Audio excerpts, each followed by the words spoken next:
with me because I love her. I wanted to see her, I wanted to spend time with her, get to know her to get to know her niece. I had just had Yeah.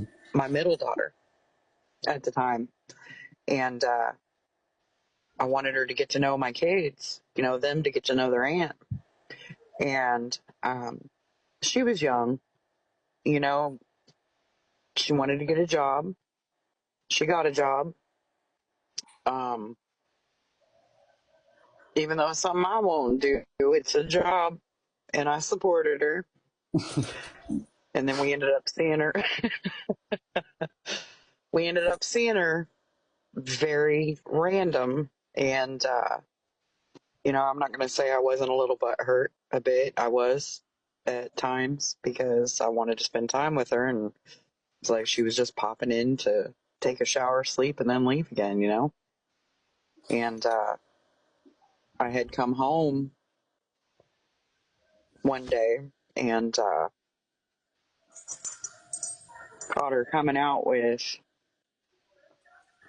my garage with one of my cousin's husbands,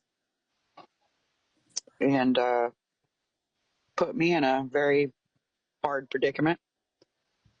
And then she disappeared again. And then we were living, and at the time I was living with my boss.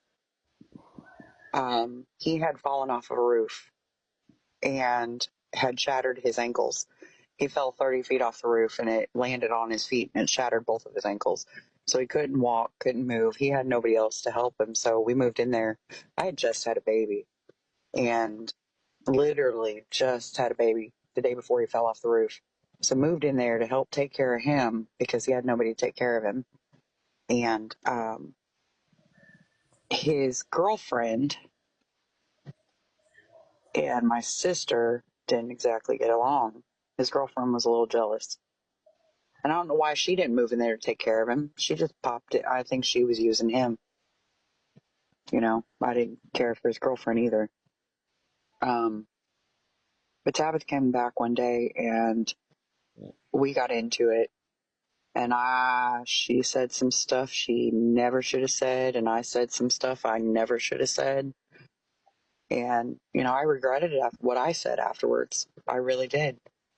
And I even told her I was sorry. You're my sister. I love you.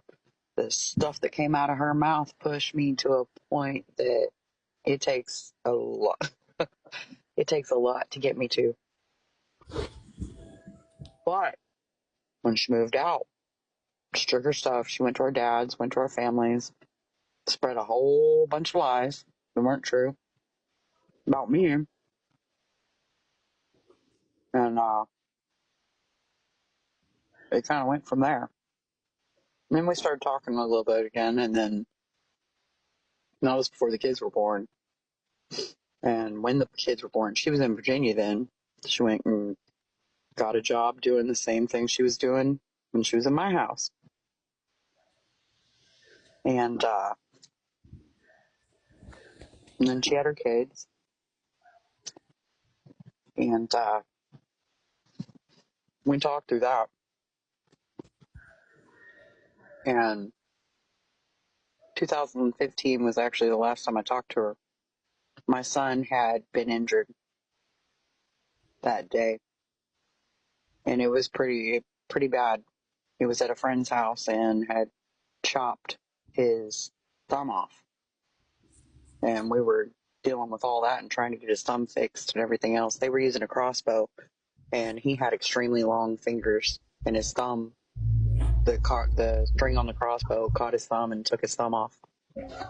But she had sent me a message, said, "Mother of the Year, hope your son's okay, and I hope he gets as far away from you as he possibly can, And that and was never sees you again." that was right after your baby was born too, right? And When that you way, got we were going through the surgeries with Jackson, and so I mean, it's been some, and I told her, "You're my sister, regardless." We both said some things that we shouldn't have said to each other. I'll be the first person to say I did. I did. She's my sister, though, and neither one of us backed down. And then I was younger, and but I love her, you know. And I've been trying since then, you know. And she keeps saying, "Why didn't her family reach out to her while she was homeless? And why didn't her family reach out to her this and that?" We couldn't because she blocked us.